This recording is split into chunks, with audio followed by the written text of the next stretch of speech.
One quick housekeeping announcement before my conversation with Tom. Submissions are now open for a little project that I'm calling Cube Gratitude. It's an opportunity for you to share some of the things that you are most grateful for in your year with Cube. These recordings will be compiled into a special episode to be released on the week of Thanksgiving, so submissions for that close on November 20th. Links and more details can be found in the show notes. I hope you'll consider being part of this project. Welcome to Recross the Paths. My name is Cade. Today I am here with Tom. Welcome, Tom. Hello. It is a treat to have you here. Always exciting to explore more cubes. I'm always thrilled to talk about desert cubes, and we have a spicy one today that I'm really excited to unpack. So I'm thrilled that you're here. Thank you so much. It certainly is spicy, and I hope to get more people to design more spicy cubes. This is one of those, like, as there's a baseline comfort level where people feel, I hope, more, I don't know if safe is the right word, but like more comfortable going outside the bounds of what's expected.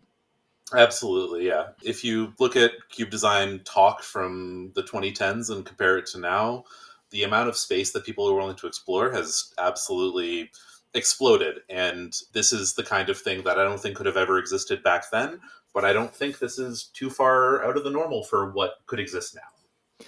Well, sure, and I don't want us to talk around it for too long, but we'll get into your cube here in just a sec. I do like to ask here on the front end, just so folks get a sense of who you are and where you're coming from. Tom, why cube? So, Cube for me is absolutely the punk format. It is the idea of anyone can come, anyone can join. There's no sort of buy in at all. You show up, and everyone's on very equal footing. And that had a lot of value to me. I started cubing probably in 2016 or so. So, not early, but before pandemic. And I started, as most people did, working through vintage cubes and all that kind of stuff. And then around the time of the pandemic, got introduced to a larger group that did it more and more. And from there, it just kind of slowly took over all of my Magic play. And now you're stuck. Exactly. So were you playing other types of Magic during that time? Absolutely. So I used to be a modern grinder. I played Living End back when it was a Jund deck. I played Red White Norin Sisters when that was never a deck, but I mean, I do like Soul Sisters, do like Norn the Wary. Two great tastes that may or may not be functional together. hey, you know what? It got to do some very impressive things and die to any deck that was actually good. So My favorite kinds of modern decks. exactly. And then from there, had my deck banned out with the loss of Simian Spirit Guide, fell off a little bit on that, played a little bit of Commander, slowly started realizing that the format was less about deck building and more about politics, and found that that really wasn't my taste. Became a pretty avid board game player for a very long time, still am. It's still one of my main hobbies, but kind of fell into Cube as the space between where it's not quite so serious, but you get to flex the design muscles a little more. Cube as the lands between, I think, is an apropos segue here. Fair enough. And certainly we'll get to unpack some more of your sensibilities in this project. But I'd love, Tom, for you to start us off with an elevator pitch of the cube that we're talking about today, Volcano Manor. Yeah, so Volcano Manor is a color imbalanced desert bar cube. It is about 70% black and red cards, with the Bant colors generally having more powerful cards in them, but with much worse access to them. For example, there are only 12 lands in the entire list that produce blue mana. In general, there is a heavy land destruction theme in this list. Creatures are atrocious, and removal is quite solid, but there are some restrictions on it that we'll probably get into a little bit more as we look more at the list. You're generally looking around 7th edition invasion kind of area of where a lot of these cards kind of come from, and you should expect very long, very grindy games that are very, very low resource. So there's a lot to unpack here. I do want to ask first, is this cube a reference to Elden Ring? So, yes, in the fact that when you are originally naming things, you just have to get a name on paper, Yeah.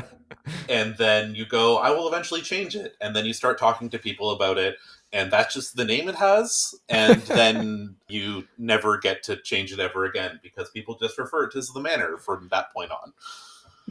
The danger of branding is that's just what it is. Exactly.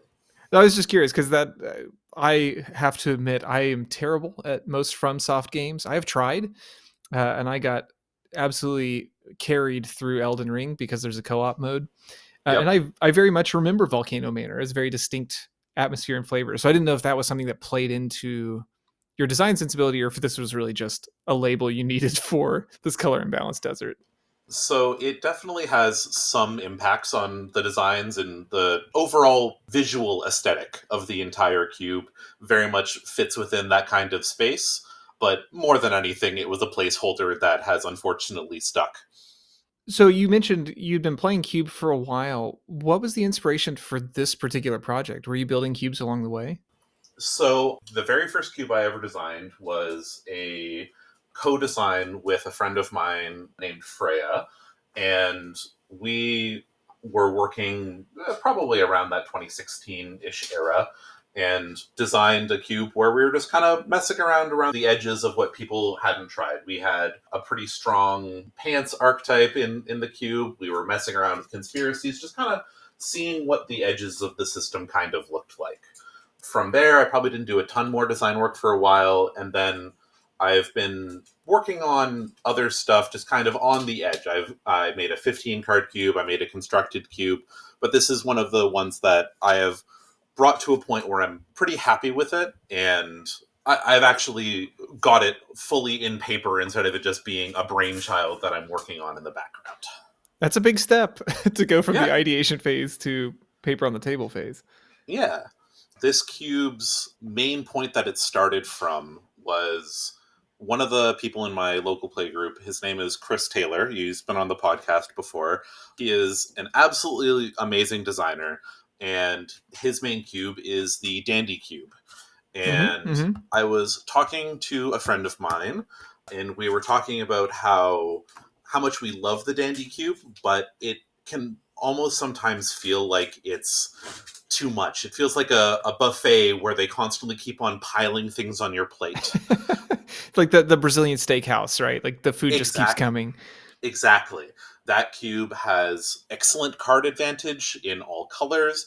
The ability to grind in that cube is really, really impressive. All of the cards feel very powerful, and you have to be on the entire time you're playing that cube. And it is probably my favorite cube that is not my own. And I had the idea of, well, what if I designed the exact opposite of that? This is one of those countercultural cubes that we we take somebody else's idea and I want to do something different. Exactly. I just wanted to see what the other side kind of looks like. What happens if we start pushing away from a lot of the major things that people look for when they're trying to make their cube. They're trying to make sure people always have something to do on all of their turns. You feel like you have lots of decisions. You never get mana screwed, all that kind of stuff. These are all things that were very important to Chris. In his cube, for example, lands are entirely sacred. If you are completely unable to destroy a land in that cube, no matter what, Mm. because Chris wants your mana to just work. And I love Wasteland. Yeah, there are multiple copies of Wasteland in this project. Yes, so the current list is 8 Wastelands and 5 Fulminator Mages, as well as a number of other pieces just spread out throughout the list, such as Ravenous Baboons, that will also go after lands as well. Amazing. So the main thing that you will notice is that with all of the land destruction in this cube, all of it targets non-basic lands. And that was specifically designed because I wanted to put pressure on the idea of basic versus non-basic in a more forward way. You'll note that in more recent cube discourse, especially in desert cubes. People have been talking a lot about how great basics really are. Just the idea of untapped colored sources is something that's really hard to come by. But when I first started designing this cube, that wasn't something that was really talked about all that much. So I was trying to create a stronger identity around basic versus non basic, and the idea of how much safety are you willing to go for versus greed. Because as you'll notice in the Bant color sections, there is only two basics in each of those colors. If you are looking to play outside of the black red color identity, you are going to have to be playing non basic lands. Yeah, and that was something I wanted to ask, especially with this color imbalance, that it's almost a higher risk even to go outside of your red black. Weird to call it a safety zone, but like this area where you can get a whole lot more basics, you can get a whole lot more fixing. Yeah, And then most of your land destruction can target those better. yes. So originally there was a lot more theming and all that kind of stuff around the black and the red basically being the people who are local to the areas in my mind version of this cube. And then the white, the blue, and the green cards are invaders to this land. And so one of the main ways that they defended themselves was through stuff like land destruction. As this cube has developed, those bits of it have kind of fallen off a little bit more because I just needed cards that worked. And turns out that not everything can be fully themed if you're trying to do that. But what I tried to do is I tried to put significantly more power in those off colors to tempt you to try to move into those colors. You can be fully safe. You can end up in what is honestly fairly powerful deck, but a very reliable deck sticking within black red. But there's constantly that pressure of what if I grab a white card? What if I grab a blue card? One of the things I noticed with your Bant sections here is that there are a number of double pipped cards in those sections. So certainly splashing outside is one thing, but being able to use double blue for, I don't know, a lone revenant, for example, or goodness, getting to actually cast a Palaka worm instead of reanimating it. Like, are these things you expect players to go for, or is that like too high risk in some ways? Absolutely. So double pip cards are something that you are definitely looking to be pretty committal in these off colors to try to do. One of the things that you'll see as you kind of look throughout the list is there's quite a bit of land cycling as well as regular cycling. And those basics are supposed to be kind of a rock that holds your mana base together. And so these cards are certainly castable, assuming that you are able to get the picks for it, but they are very, very difficult to splash. Palaka Worm is kind of a pipe dream, but that's okay. I have other cards that are also pipe dreams in this cube, like Cruel Ultimatum, and every single draft someone's cast it, so. Wow, nice. Well, I think so that listeners get a good sense of this too. We mentioned color imbalance. This is pretty significantly color imbalanced, right? You have right around 120 of each of the black and red colors, and then less than 40 of each of the other monocolors. Is that right? Yes, that is correct. Those numbers are including lands for those particular sections as well. So, with 12 lands in each of them, we're looking in the 20 ish cards in each of these off colors. So it's pretty heavy. I know sometimes when people say, this is a little weighted in one direction, it's like, there's a few more of this color. But in this case, it is largely black and red. Exactly. You are expected to be playing black and or red and then figuring it out from there. If someone ends up with a Azorius deck somehow, I have failed in my design. So does that impact also in how you sort things in Cube Cobra? You have a couple of your gold cards listed in the monocolor section. Is that because of the weight of black and red? Exactly, yeah. So when you're looking at the cards here, for example, Psychic Strike is a very good example of a card in the blue section that is technically a Dimir card, but because the expectation that you will have black mana available to you, because there is 39 black lands plus multicolor lands to be able to do it with, this is a card that you should mostly be looking at as a blue card within this list. Notably, part of the reason that cards like Psychic Strike are here is because I wanted to find counterspells for this list, and one blue blue is a very aggressive place to try to have a counterspell at, and one blue Yeah. black is a much easier casting cost. Right, because that insists that you have two untapped blue sources by turn 3 and the card in hand to be able to use it. Exactly. Did you start with the color imbalanced idea in mind, or was that something that evolved over the course of it? Yeah, so the color imbalance was definitely part of the starting thoughts within this cube. I really enjoyed the idea of these color imbalanced deserts, the partial deserts such as Pulp Nouveau and the Fire Swamp, that are leaning into color identity in a really big way.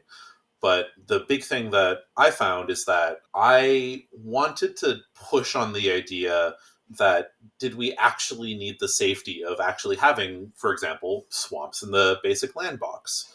And what if I just designed the entire cube around the idea that, yes, you will just be in this space? So those cubes were an absolute wonderful inspiration to get this cube off the ground. And I think I've proven through the drafts that I have, I've yet to have anyone truly train wreck in this cube, which is surprising when I talk about a desert cube built around land destruction. Yeah, right. But to kind of say, hey, you don't need to have the safety valve of the partial desert. You can just fully lean in, and players will find a way. Yeah, and there's a lot here that I think can be perceived as a pretty punishing thing. It sounds like you really got to have a lot of buy-in from players to to want to sit down to a draft like that. Absolutely, yeah. So this is a cube where I've designed it knowing that this is not going to be a cube for everyone. This is absolutely the kind of thing where you will know beforehand that this is not going to be your thing, and that is okay. Untap.to, which was our Toronto local cube event, recently happened, and the organizer was very, very nice and asked for me to bring this list to the event, and was also sharing information about the way people had reacted to each of the cubes, specifically within Hedron Network, and how many people requested to play it, how many people avoided it. And this cube was the most requested cube and also the most avoided.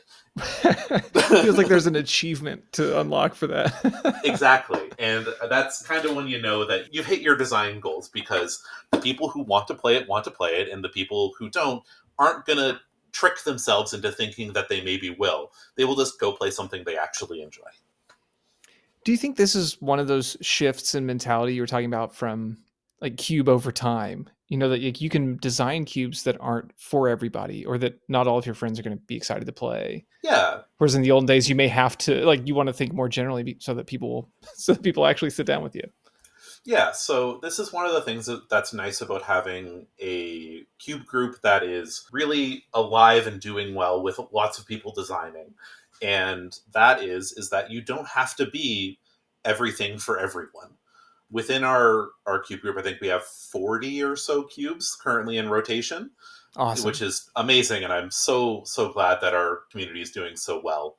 But because of that, a lot of the design work that I do is not trying to be the cube for everyone. I want this to be the best cube for the people who are looking for this experience. And then if you're looking to do something else, that's fine. We're firing another pod and you can play the other thing. Do you ever find yourself not wanting to play this cube? So I really love a lot of the things going into this. I really love low resource games. I love the aspects of land destruction. Prophecy. I am a prophecy apologist. I think that even though the actual design work and the cards that came out of it were not great, the ideas that they had going into that set around how do we use lands, how do we make sure that players have even more to think about and more interesting decisions to do with their lands, I think that's lovely, even though it's probably one of the worst received sets of all time. Yeah, I'm consistently reminded of the Rhystic land. Everybody knows Rhystic Study from that set, but there is a land that taps for mana of any color unless another player pays one, and then it doesn't do Yes. anything. Yes. This is constantly joked about in our group as probably the worst card to ever exist, because it is a land that literally doesn't do anything. and they can't believe that this got printed. And I think that card is excellent. It asks a lot of questions, that's for sure. It certainly does. Well, Tom, let's talk numbers briefly. I want to get a sense here because deserts have been handled a number of different ways over the years. My understanding is that your original setup for this was for 6 players. Is that right? Yes. So when I originally started design work for this cube, we were getting a lot of 6 player drafts kind of firing, and all of the cubes we had designed had been for 8 to 10 people. And so I had originally worked to try to make this specifically work for 6 players because that was the numbers we were getting very, very consistently. In that original version, blue did not exist. There was no blue section. I found that it pulled out in too many different directions, and it just wasn't really necessary for the overall vision of what this cube looked like. Since then, our cube group has grown significantly, and 8 is definitely the number that we want. And I now really like the way that my blue section works with 2 total creatures in all of blue. But yes, originally this was designed as a 6 player list. Yeah, and those numbers, I think it was 4 packs of 13. So you'd be looking at 312. And then now, as you've bumped up, it's jumped to 416, I think. Yes. So both times it was just you drafted the entire cube, and that's very important in this cube because there are certain cards that are very, very important, such as all of the Bant basic lands. Right. If you don't see the 2 islands, you just can't draft blue. Exactly. Or it's much more difficult, I should say. It's possible. Exactly. And speaking of those Bant basics, this is one of the things that I love about this cube so much, and the reevaluation of power within this cube. Multiple times, forest, island, and plains have been referred to as power in this cube, and I think that's lovely. I did a few test drafts of this actually, and it certainly felt that way. When you see one of the basic lands off type, your whole draft suddenly shifts to go, oh my goodness, I can actually use this now because you have multiple resources like ash barrens or other basic land cyclers that suddenly that becomes way more tenable. Absolutely, yeah. And it is absolutely the kind of thing where, because of stuff like Shardless Outlanders, Ash Barrens, all that kind of stuff, you can do a lot of prep beforehand to wait until you see a basic of one of the banned colors, and just as soon as you see one, you go, cool, I'm in, and I guess I'm in that color now. And as you suggested, land destruction won't eat those, so you don't have to be as concerned that you're going to fetch your one planes and then get it immediately destroyed. Exactly, yeah. It's the kind of thing where looking at a list like this, you'd really expect to see stuff like Stone Rains and all that kind of stuff. But I Right. wanted to have that measure of safety that if you do have these basics in play and you do decide to go towards this, you aren't just going to be absolutely stuck and unable to cast your Meyer Boa. Probably a fair time to ask then too. The power level of this cube is certainly a lower than what you would expect in some environments. How did you land on that speed? So, Universes Beyond has taken over Magic in a very big way, and looking to design this cube, I wanted to make sure I never had to look at another spoiler if I wanted to. And one of the best ways to do that is look at cards from 20 years ago, because they just don't make cards like this anymore. Boy, they sure don't make them like they used to. And also, I think that when you're looking at this lower power level, there's a lot more wiggle room for things to go wrong and for you to still recover. If your opponent is beating down with a Dregscape zombie instead of a Minskin Boo, you have a lot more time to get yourself figured out and for you to draw out of these problems. Yeah, the game doesn't just immediately end. That's true. Yeah.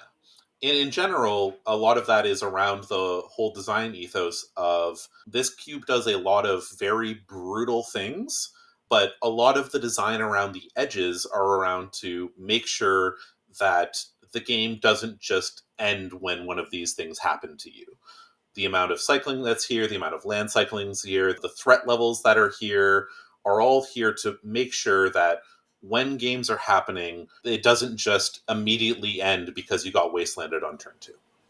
Yeah, it does seem like you have a lot of things built in that way. I think the other part of it is that so many of your threats are not inherently game over by themselves.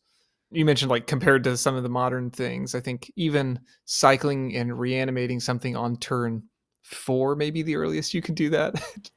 Doesn't Yes. close the game that quickly. Yes, I have a singular zombify in the list because everything in this cube is undersupported on purpose, and so your reanimator theme is a single zombify and hope you get there.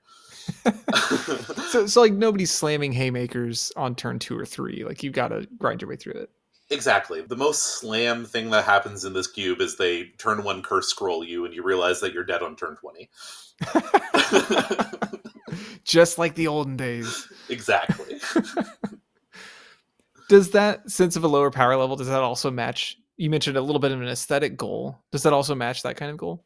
Absolutely, yeah. I think a lot of the old frame cards and a lot of the art from this time period just has a certain aesthetic to it that I think a lot of players have been missing. You see a lot of old border cubes come up recently, and a lot of that is just feeling what Magic used to feel like. And this cube, while it is in no way tied to that in any way, there's, for example, quite a few master sets cards in this cube. There is still a push towards making sure that this feels the way Magic kind of used to feel in all of the different ways, and like the jokes around there is one permanent in play. It is a single wasteland. It does not matter who controls it. Is something that A has actually happened in this cube, and B is something that would only really ever happen in old Magic. So as you suggested, this is a cube that is, would it be fair to say, not traditional? This is the sort of Yes. thing that when somebody says, "Ah, you have a cube," and you go, "Okay, well, hold on. There are a couple additional things you want to know first." What do you hope other designers will like when they hear about something like this, or other players hear about something like this? What do you hope they take away from that? So, one of the things that, especially when you're in a very developed space where there's a lot of people who are doing design work, is you want to make sure that your cube is, or whatever you're designing, stands out in some way. I, like I said, play a lot of board games, and one of the things that you'll experience if you spend a lot of time playing Euros is a lot of them are basically the same game with a couple tweaks kind of around the edges. And often it's very hard to get people invested in any individual one of these because, yes, this is another game about trading around what's the C, the Aegean Sea, and we are just trying to earn 5 more points than the other person. And often, how you get people really invested in projects is you're trying to do something that's really out there, and you have to have something, a really big hook, to be able to get people attached to your project.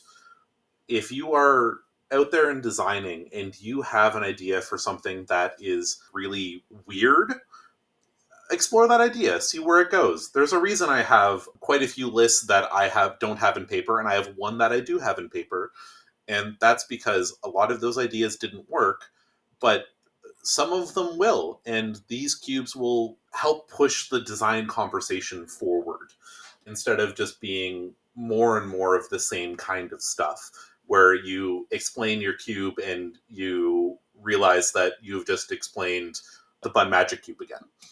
I think that's a tricky line to walk, and I think we can unpack that a little bit here. That it is not bad to recreate other environments or like to work in spaces that have already been explored, but there's also a value in pushing for new space. Is that how would you approach that kind of sensibility? Yeah, so there is a lot of ideas that people have around how cubes should be built, and a lot of the way that the conversations generally tend to move. And those are really, really great ideas if you're trying to design a cube that is going to be a pretty good cube for most people.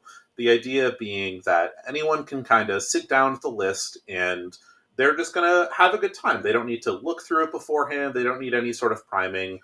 Nothing's going to surprise them, and they aren't going to have these like really major feel bads because you didn't set expectations properly. One of the big things about a list like the one that I have here is I do need to prime people about it. I can't just bring this out and be like, Yeah. hey, we're going to draft this, because some people are just going to go, absolutely not. Why would I ever want to do this? But because of that, there are going to be people who draft and go, yes, this is exactly what I wanted. I've heard this experience kind of likened to food in a lot of ways, where it's like if this is an unusual flavor, but you're not prepared for it, it can be a negative experience, whether or not you would actually like it. Yeah, exactly. A lot of the people who dislike stuff like land destruction and all of that because it leads to non games and all of that is when these things ruin what would otherwise be a positive experience in other ways. It's like when you find a grape in your ice cream, where grapes taste good, but if you're eating ice cream and all of a sudden you get a squish and it's wet, and you were expecting creamy and soft and icy and delicious, that's going to be a bad experience kind of no matter what. So trying to find what makes your cube special, focus in on exactly that idea and not pushing off of that identity in big ways is a really good way to make sure you have a very focused idea for what you want your list to do, and you can also make sure that all of your players also know what we're looking at when we're getting into these kind of environments, so that we are eating grapes when we're expecting to eat grapes, not when we're eating ice cream. I love this metaphor. Tom, where do you see more space to explore? Or do you think that's even fair to try to categorize? So we've made a very big push into looking at what previously happened in the game, and there is right now a really big push happening towards trying to push away from a lot of these universes beyond designs and all of that kind of stuff, and I am part of this group as well. But I do wonder if there is more space to try to fully embrace a lot of these designs. There's a cube that a buddy of mine curates called the Party Box.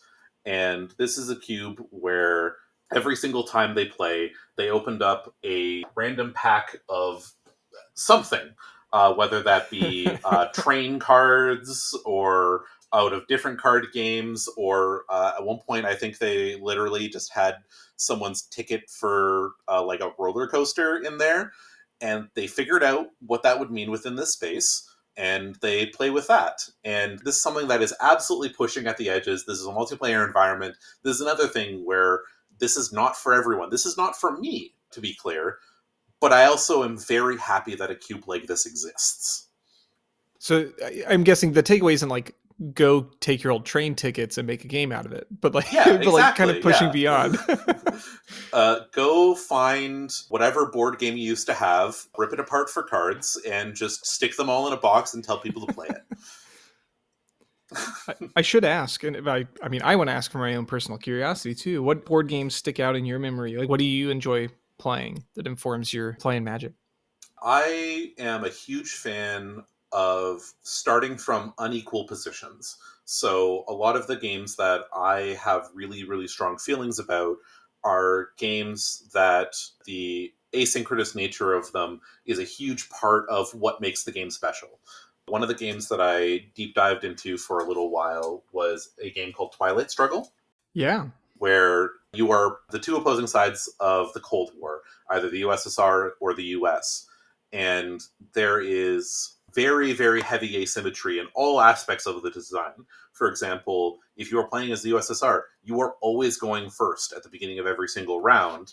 And that has a huge impact on the way that all of the play from that point takes forward. It naturally puts the US player on a defensive stature, and starting positions are different. The cards that are able to be played are completely different. And seeing how you can end up in this place where both players are playing within the same system but have very different tools available to them is one of the things that makes Magic such an interesting game to me, because we are looking at a rule system that overall, yes, we are still playing the same game, but if you are playing a deck with Dig Through Times and Delver of Secrets, and your opponent is playing a deck with Baneslayer Angels, you are not doing even remotely the same things.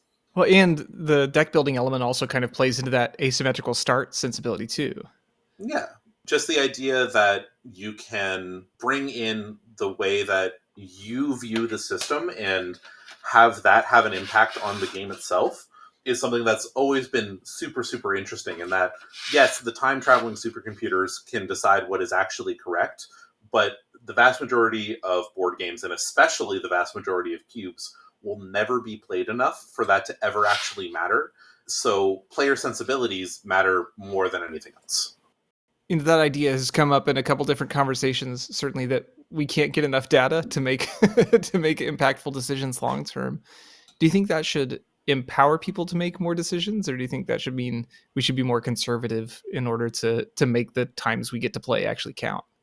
I very much hold the opinion that anyone who says that they have a good idea of the power band of their cube or anything like that just obviously doesn't have enough information to make a lot of these decisions, because the way that cards recontextualize within each of these spaces means that often you are entering a space that is so different from everything that's been played before that you can't actually have a good idea of the way all of these things work. And that's okay. You are here to try to create an experience. So don't worry about that. You're worried about player experience and the way that they feel about cards, not about the actual balance of the things that are happening. The win rate of Aki Raider does not matter in my cube.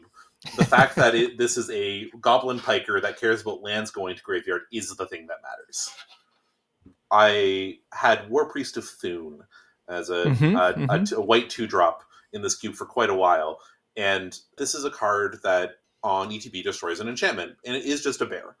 And when you look at all of the other 2 drops in black and red, you realize that every single 2 drop has a downside.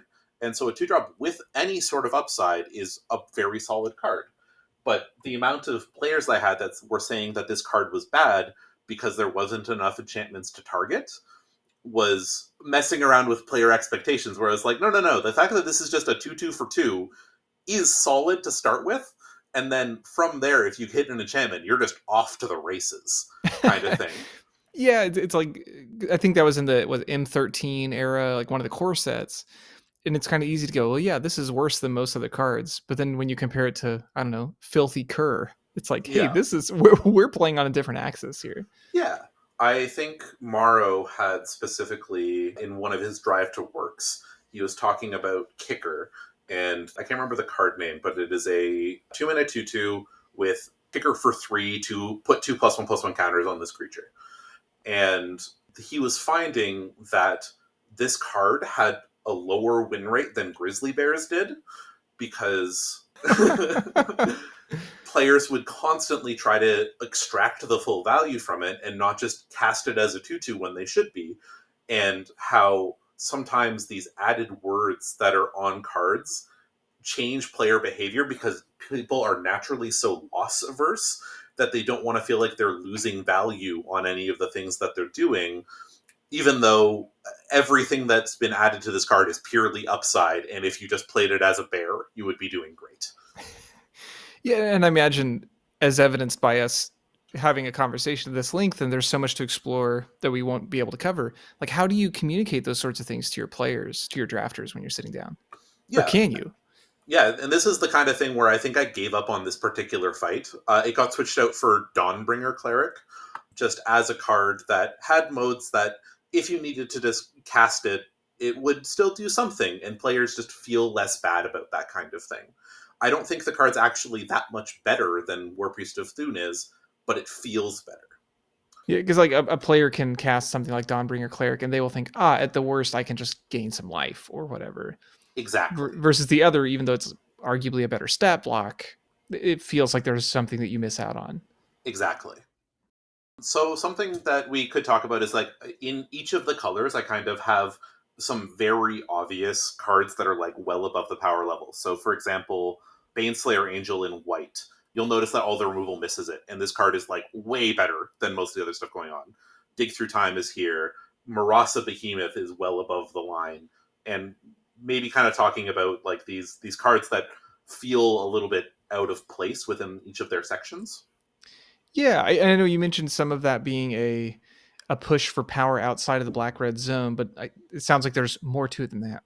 Yeah, so part of trying to get people to change the way that they draft is around trying to find things that people can latch onto within each of these spaces.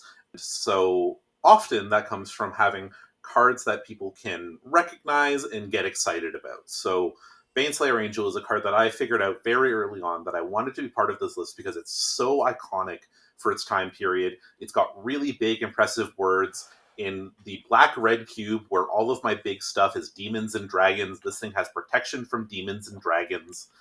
And this gives you something really to strive for within the white section. And as I was working more and more through this list, I was realizing that my blue section I was pretty happy with power level wise and trying to figure out like play patterns and the way that people were messing around with it. But people were constantly struggling to actually enter blue because each of the individual cards just don't actually look all that impressive. Yeah, you're not going to switch to blue for circular logic. Exactly. And so as I worked more and more through it, I realized that we just needed some sort of really big hook, something that got people excited to play blue, that's a card that people recognized. And so that's why Dig Through Time is actually in this list. This card is a bit odd here because there's no fetch land. Actually, maybe there's one fetch land. There's one fetch land. There's a Rocky Tart I was gonna say it's Pit. the slow fetch, yeah. Yeah. In this list, games are going to tend to play quite slowly, and so Delve really isn't the mechanic that we're all used to it being. The spell probably costs 4 mana most of the time that you cast it, but this is a card that everyone recognizes, everyone knows is powerful, and that they will go, oh yeah, maybe I could play blue for this card. And I think that's what Blue needed to get people to actually mess around with all of the other cards in this and figure out, okay, yeah, in this environment, Thoughtbind is actually quite powerful. Careful Study has a lot of really interesting things going on with it. Blue also has Cruel Ultimatum, but that's for the people who are really, really deciding that they're wanting to test my mana system. The true sickos. Exactly. So do you seed power outliers like that in red and black, or is the thought like this is something that's just needed to pull people out of that lane? So the expectation of you being within red and black means that it doesn't really need these kind of power outliers to do the same kind of thing. The expectation is that you'll be kind of picking up these cards anyway, and a lot of the fun within red and black is finding these cards that look pretty anemic that are actually much better than you'd ever think. For example, Skeletal Cathari, 4 and a black for a 3/2 flyer with black sack a creature regenerated. This card is very good. As it turns out, just having a 3 power flyer that you can't kill is something that is really, really good in this kind of environment. And so, in specifically red and black, I find that a lot of the fun is realizing, oh, this card that I played just because I needed playables is actually way better than I ever thought it would be. The best example being Wall of Spears. This card is an absolute house. This card stops every single aggressive push you've ever seen and is Draft Jaff from 8th edition. Yeah, most of the time, if you see wall, people will tend to shy away from that. But I don't know, first strike wall. Was eighth edition the first printing of that one? Maybe it's not 8th edition as the first printing. It is 4th edition. No, Antiquities is the first time this card was printed. Yeah, there we go. Yeah, part of the other thing is that most of my 4 drops also have 2 toughness, so 2 power first strike just does numbers here. Yeah, it certainly looked like that was a product of black and red being the core of it. Is that so many things had a higher power than toughness? You know, not a whole lot of enduring Rakdos cards. Exactly. Well, Tom, you've already offered a lot of really great thoughts to this end, but do you have any big takeaways you want to make sure that you pass on for other designers as they're considering their own projects? I think the biggest things that I would want people to consider when they're on their cube design journey is try to figure out who your audience for your cube actually is. If you are the first cube that's being designed in an area, you're trying to get people into cube, there is so much advice out there to try to make a cube that is going to be open and welcoming and exciting to play. And I think all of that advice is really, really excellent. But when you're taking in all of that advice, if you are not exactly that group, you are not trying to create a new group, then try to figure out why this advice is being given in the first place. Why are people recommending you play more efficient removal spells, for example? And then work into your environment. Is this something that's actually important to me here? Or do you want Wall of Spears? Or do you want Wall of Spears? Do you want to see if Lava Blister could actually be a playable card in 2025? Spoiler alert. Yes, it can. Well, Tom, as we are trending toward wrapping up here, I do get to ask one of my favorite questions, which is if you could have any card printed as a promo, what card would you pick and who would you have do the illustration? Even though I have designed an aesthetics forward cube, I am not someone who's very tied to any particular artists or anything like that.